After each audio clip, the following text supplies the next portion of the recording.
Hello everyone, and welcome to this 30-minute Yin Yoga practice out in nature for everyone stuck indoors right now. Going to start out today in easy pose, Sukhasana. So coming to sit on our mat, going to ground down into our sit bones and stretch tall through our crowns and start to take some deep breaths here.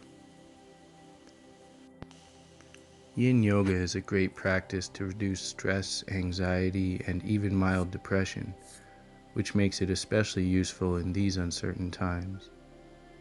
With typically 2 to 5 minute poses, Yin works to activate the parasympathetic nervous system, which acts to calm the body and lower the heart rate.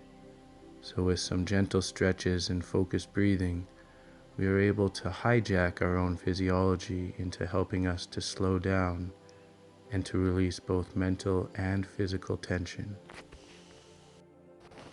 We're going to start today with some breath work or pranayama called Nadi Shodhana.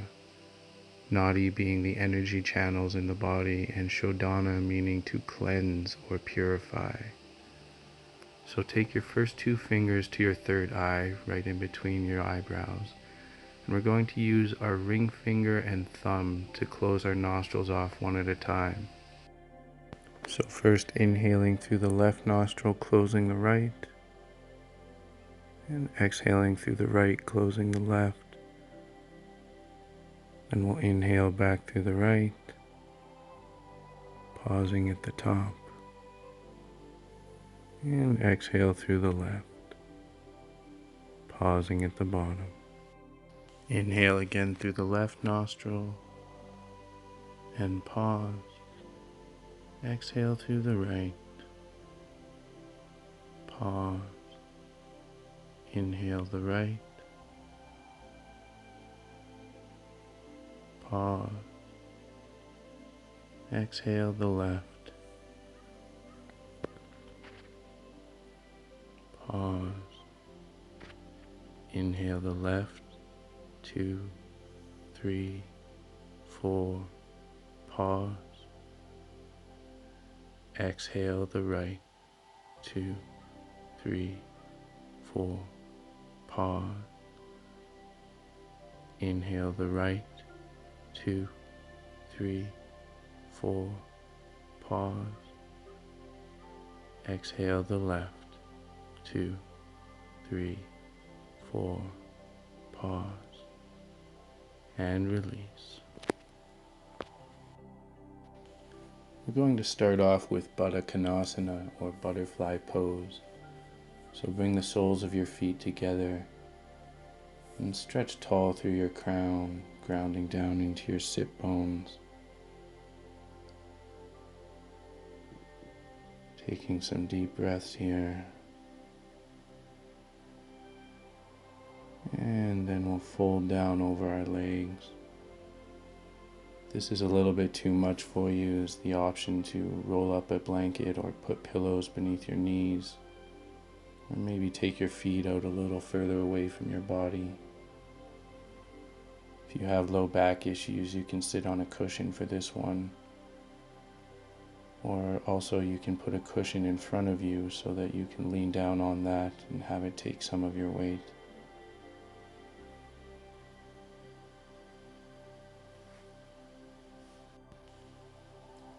This pose is a great stretch for the inner thighs, groin, and knees, and can even help with anxiety, mild depression, and menstrual discomfort.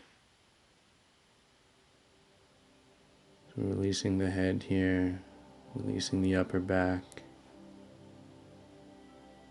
All of these yin postures are passive poses, so we are allowing gravity to pull us down instead of using our muscles to force us into one shape or another. And breathe. Yin Yoga is a great balancer for a yang lifestyle.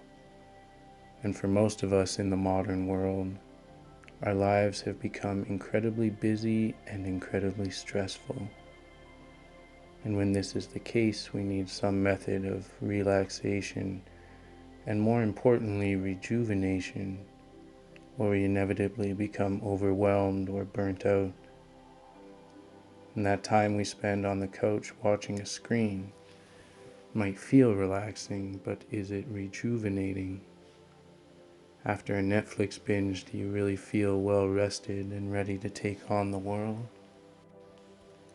Rejuvenating practices aren't as easy as simply relaxing practices, but the difference in the effects are night and day.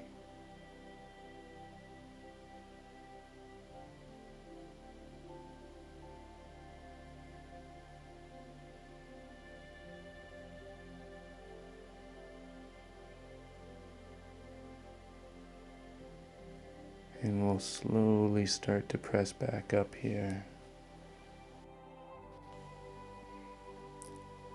And next we'll transition into Upavistha Konasana, or wide-legged seated fold. So take your legs wide as is comfortable for you. Option here to sit on a pillow or rolled up blanket. With our inhale, we're going to stretch tall through our crown, and exhale to fold forward.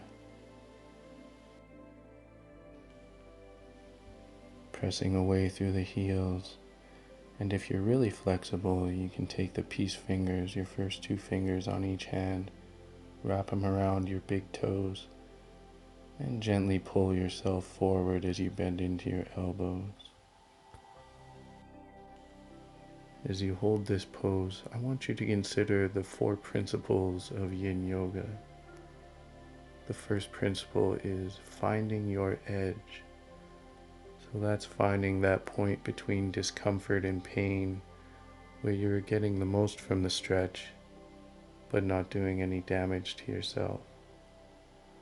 So once you feel the sensation, once you feel the stretch in your body, you become the caretaker of that sensation. And it becomes your responsibility to maintain the point of that sensation at your edge and not beyond into pain. The second principle is stillness. Most important thing here is to do your best not to fidget in the poses. The third principle is time. It takes 120 seconds in a stretch for your fascia to begin to release. And these yin poses are really targeting those deeper connective tissues. And the fourth principle is release. So as you slowly come up and out of your wide-legged fold, just think about gently coming out of the pose. Then with our inhale, we'll sweep the arms out wide, and exhale, twist to the left, and then folding over that left leg, keeping our wide-legged stance. Maybe your hands come to your shin, maybe they come for your toes, or maybe they just rest on your mat beside your leg. Once again, finding that edge and breathing into it.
And we'll slowly begin to straighten up.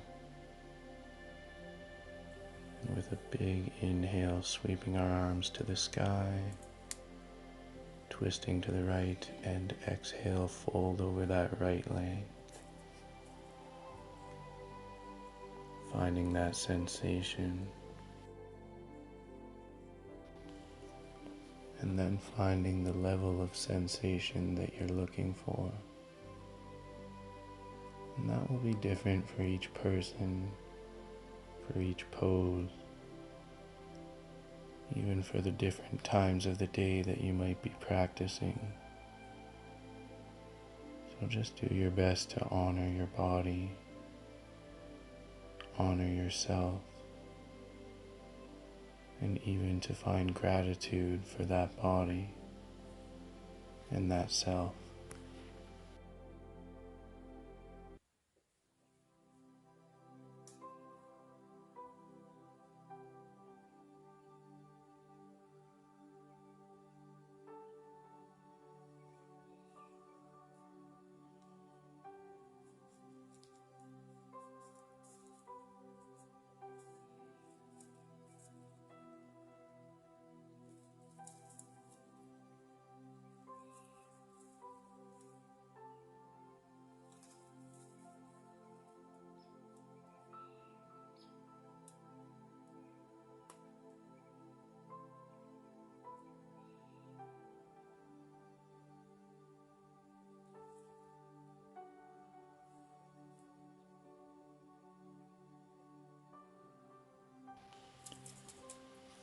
And then we'll slowly start to come out of the pose,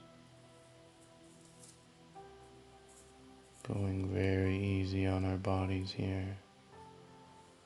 And I'll do some adjusting, but you can just lean back into your hands, take the soles of your feet to the mat, knees high, and take some wide windshield wipers here.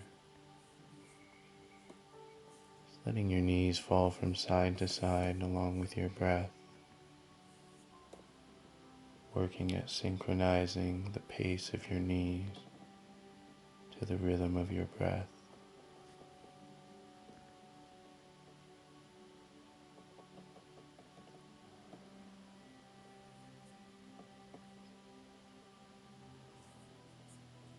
And with your next inhale, hug both knees into your chest. And exhale, holding the left knee in, right leg goes long down your mat.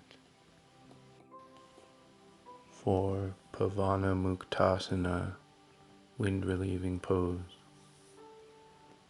This is a great pose for the back and internal organs of the abdomen.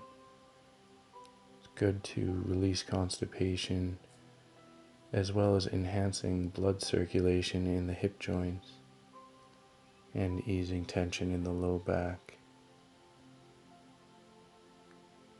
So a great pose for anyone with a sore back or stomach troubles. And we'll take that leg off towards the left armpit and hold here.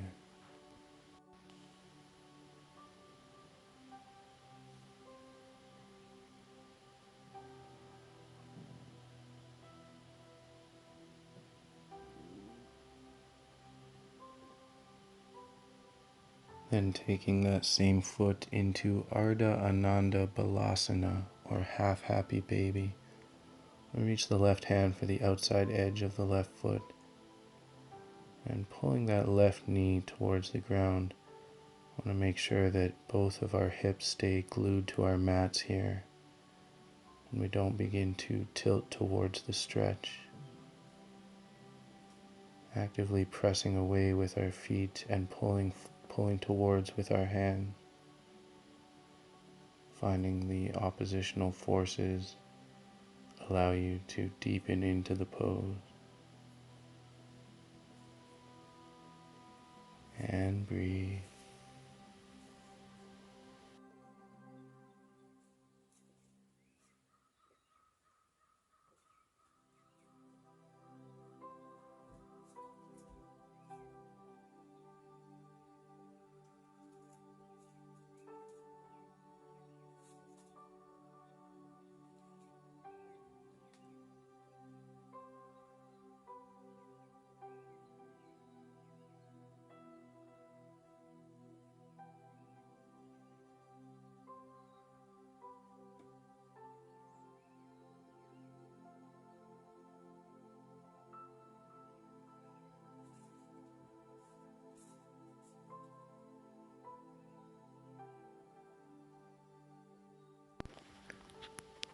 And we'll gently release, taking some wide windshield wipers again.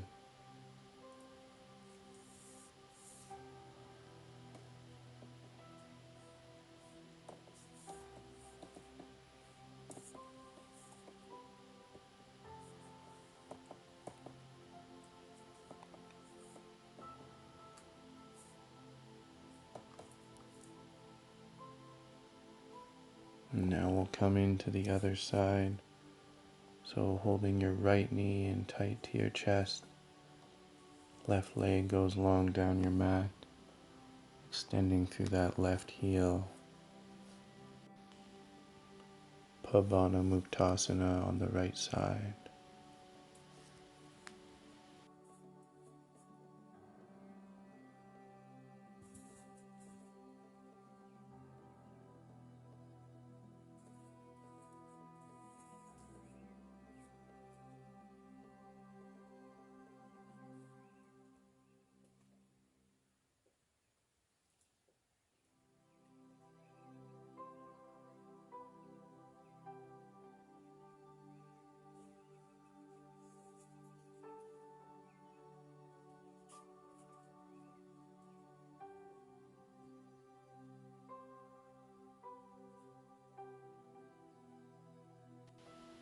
And taking that knee off to the side and up towards your armpit.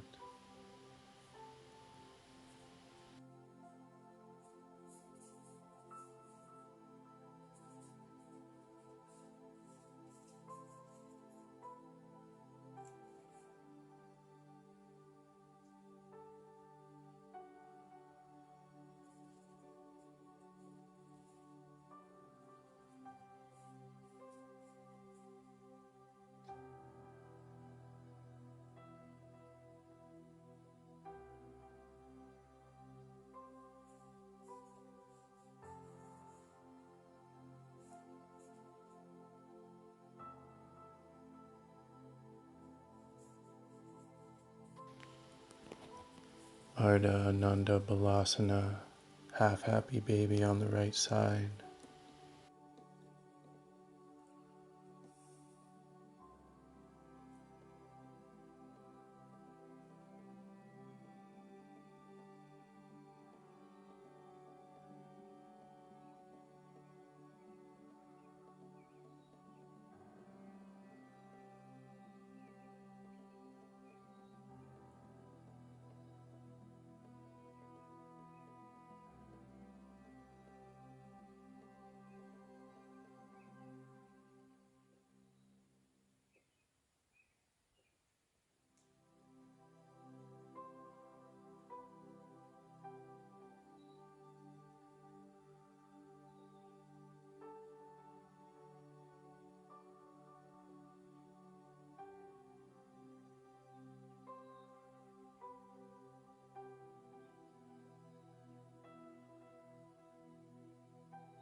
And we'll slowly release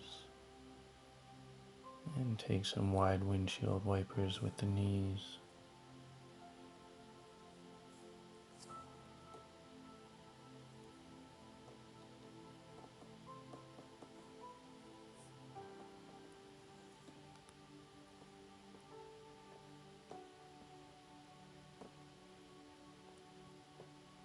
And hug both knees into your chest.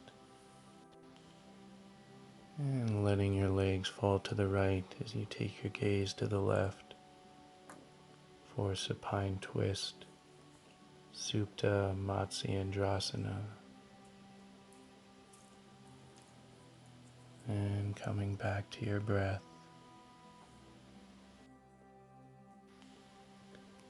This is a great pose to relax Lengthen and realign the spine, at the same time stimulating and detoxifying the internal organs. Just imagine yourself squeezing out all anxiety and frustration as if your body was a cloth that you were wringing out.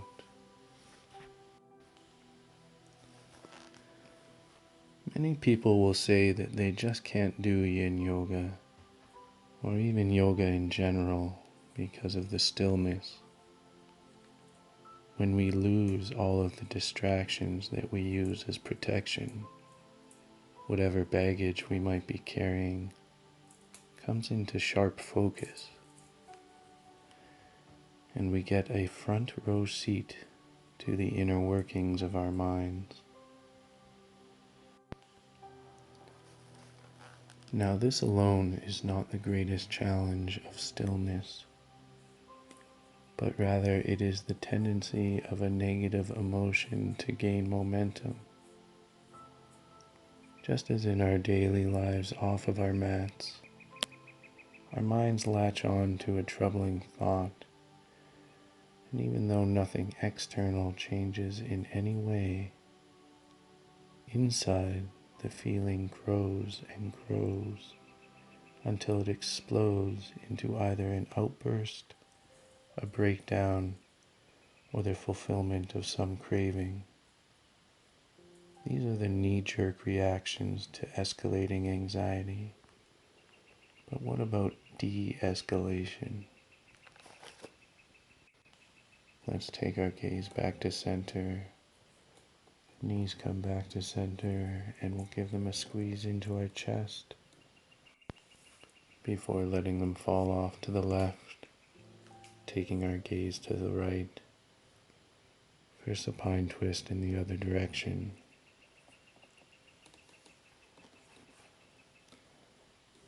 Whether it is on or off of your mat, that time when your world feels dark and threatening, and the shadows seem to grow and rise up, threatening to crush all of the walls that you've put up to protect yourself. That is your most important time, both your battleground and your training field. This mental battle inside is a fight that has exactly one way to win, and that way is to stop fighting. This victory is one that you will only come to through surrender.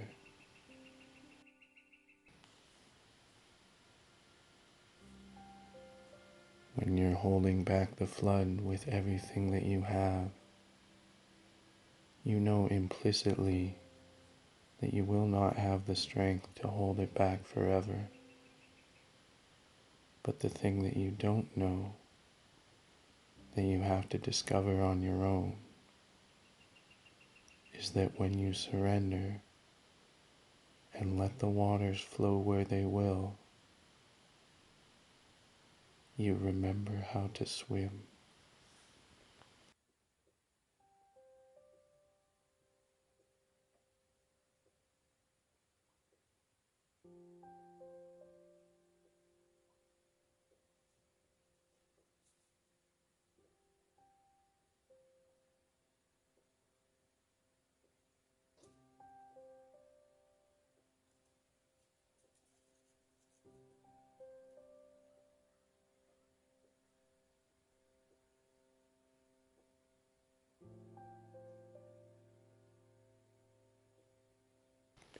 Taking your gaze back to center, knees come back to center, and we'll take some wide windshield wipers.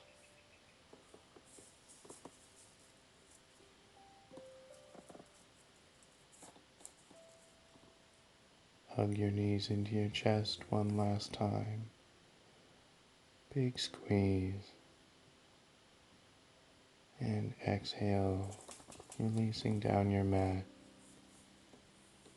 for Savasana.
Slowly starting to wiggle your fingers and toes, coming back into your body.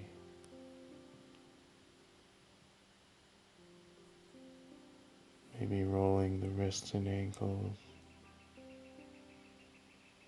And as you're ready, we're going to very gently make our way into a seated position.